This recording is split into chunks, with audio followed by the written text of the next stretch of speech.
ရာဒီကကိုနှမ်းရချစ်သူကကိုဖေးရရှေတသိလေးကွာခင်ကြီးကွာတင်ကိုလီပြီးပရကြီးဟာ ကိုကတဲ့ခက်ဘာတွေပြောနေ တူပြီးပြင်း ဟာဒီမှာအထီးဗျာအထီးအမကြီးမျက်မှန်နေလားအမခမမျက်မှန်ရင်တက်ပြီးတော့ဗာအထီးမုံတာ ဘာလို့ထိမှာဟဲ့အစမ်းလေးချင်းတယ် ဟာ တူပြီးပြင်းမလို့ အော်တော်ကြီးပြစ်ချင်တာတော်ကြီးပြစ်ချင်ကတော့ beauty salon ရှိရကောင်မလေးချောတယ်အပ်သွားပြီသူက အဲ့တော့ပြပိုက်ခိုင်းမှာ ဟိုဒါနဲ့ဒီကိစ္စဘာကိစ္စနဲ့လား ဟဲ့မင်းဘာရောက်လဲ ပေါ့ရောက်တာဒီဗျာ ဟာပိုးရောက်နေဆိုတော့ပို့လာဝင်တာဘောကမင်းလေည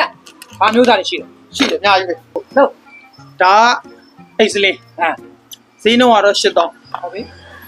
ဒါကတော့ဘူဘူ ဟာ ဈေးနှုန်းကတော့1000ကျော်လာရှိ ဟာ ဒါကတော့ give it ဈေးနှုန်းကတော့9000 ဘာလို့ချစ်စရာလဲ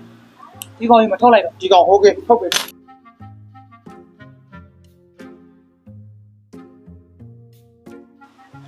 အားသာ အားသွင်းကြရပါနော်ဟာနေပေါင်းကိုငထန်းကကိုသမားပါဆက်လိုက်လေတခါမှမတော့ထူးစင်းစင်းအာကောင်မလေးကိုလက်ဆောင်ဝယ်ပေးမလို့ မင်းဘာပြောလဲဟဲ့မင်းကဆောတာ9ရက်တပတ်ပဲရှိပူနွဲ့ပဲရှိတယ်6တောင်မ6သေးဘူးဟော6ရင်တာကြောင့်ကအညာသူလေးကိုယူထားတာလက်တွေ့ practical ဆဲခိုင်းမလို့ ဩဒါမဲ့လွယ်လွယ်လေးကိုငထန်းလေးဗျာဥမဲ့ဂျင်းရှိတယ်3000ဝက်4000အမှပိတ်တက်လိုက်ရ မင်းဘာပြောလဲဟဲ့ဒါမျိုးကလင်မယားကိစ္စတိတ်တိတ်စစ်လောမယ်ကိစ္စလေသူကတိုးသူပဲကွာမင်းလေငါမျိုးကြီးသားဆိုတော့ငါတယ်လီဂရမ်အချင်းများတယ်ငါတိုင်းပေါင်းစုံတက်သူမတက်ဘူး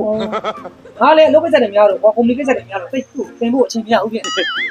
ဘာကုမ္ပဏီကိစ္စလဲကိုရောက်တာကိုလာပြီးကုမ္ပဏီကိစ္စဘယ်တော့မှကုမ္ပဏီထောင်သွား အမေလည်းနောက်ပဲအောင်မြင်လာတဲ့အခါကြိုပြောထားတာ ကြီးကြီးတယ် မှာဆိုလို့ ကြီးကြီးတယ်ပြောမနေနဲ့နော်ဟိုတောသူမာတွေရော OR တွေရော practical တခုမှနားမလည်ဘူးဟိုပုပ်ပုလင်းလေးဗျာယောက်ျားကြီးကြီးမပြောလိုက်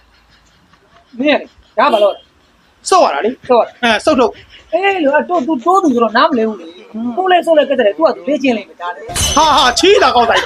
आये तूड़ा हदर था के जो सीटी वाले चैन दिए जबन ते सुमन सुमन तुमरा बादाम पाबन बादाम बादाम में दादा खाचा बादाम